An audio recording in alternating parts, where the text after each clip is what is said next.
A large group of people has been busted for breaking lockdown regulations. The packed convoy of taxis was discovered heading for the Eastern Cape from the Western Cape. Some travellers produced fake permits to attend funerals. Let's get more information now. And I'm joined on the line by the Eastern Cape Transport spokesperson, Unathi Binkoshe.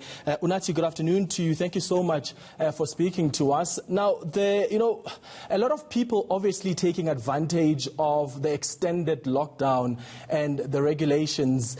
How many taxis have you to send back in the Eastern Cape back to the Western Cape?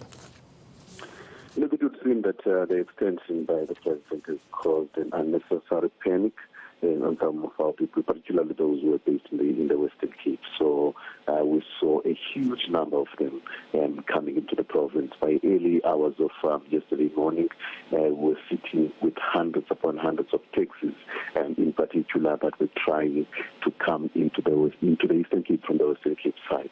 Unfortunately, we had to enforce the law, and tens upon tens of them had to be turned back. But of course, there were those that had legitimate permits and indeed were coming for funerals.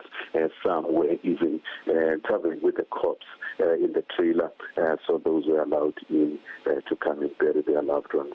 But it's a permit that allows them to be in the province for only 48 hours, and 48 hours later we expect them to be out and back in the Western Cape again. We understand that it's not easy for anyone. It's not easy for law enforcement. It's not easy for the travelers either, but we want to urge them. Those who are still at home who may be watching now the things of coming through, I would urge them to stay put and remain where they are, because when they come into our province, unfortunately, they are going to encounter some problems, and they will have to be sent back if they do not have valid reasons to be in the province. Another thing that has been positive for us as a province is that most of these people are coming from townships around Cape Town. And from Cape Town to Aberdeen, it's no less than 500 kilometers. Yeah. How they pass from district to district within the Western Cape only to be caught in Aberdeen is really, really disturbing. But the MEC for Transport in the Eastern Cape was in Aberdeen. And of course, I understand that she also had some engagements with her counterpart in the Western Cape, Mr. Bongo Samativela. And of course, they have pledged to support this initiative and ensure that their travel restrictions are upheld, so that we do not have the problem of people that are caught so far away from where they moved from. Yeah. Were the taxis adhering to the regulations in terms of the taxi industry itself, the load of people that's allowed, etc.? Or did you find that those regulations were also being broken?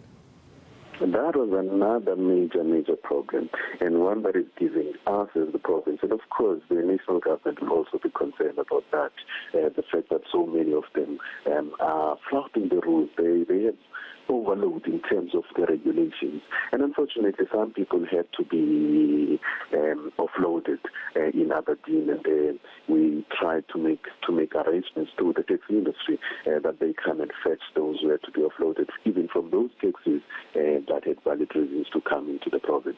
So we want to urge the taxi industry. We want everybody on board if we are to beat this virus.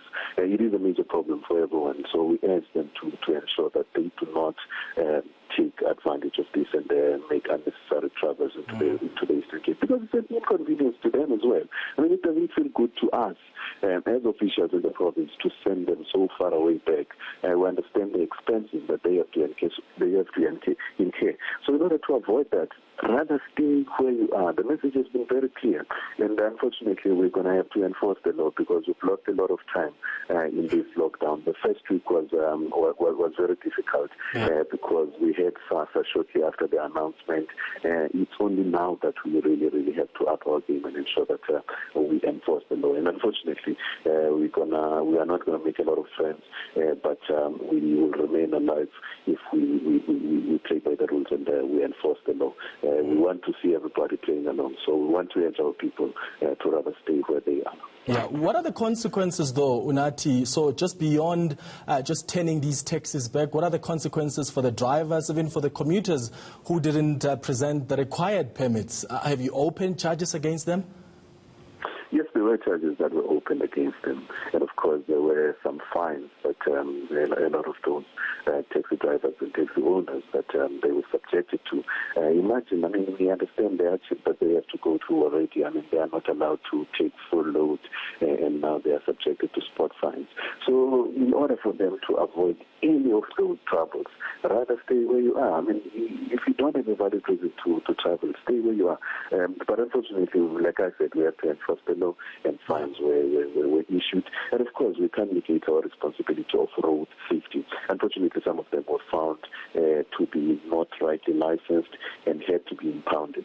Imagine the headache that the owners are now subjected to because of an unnecessary movement that they have had to do.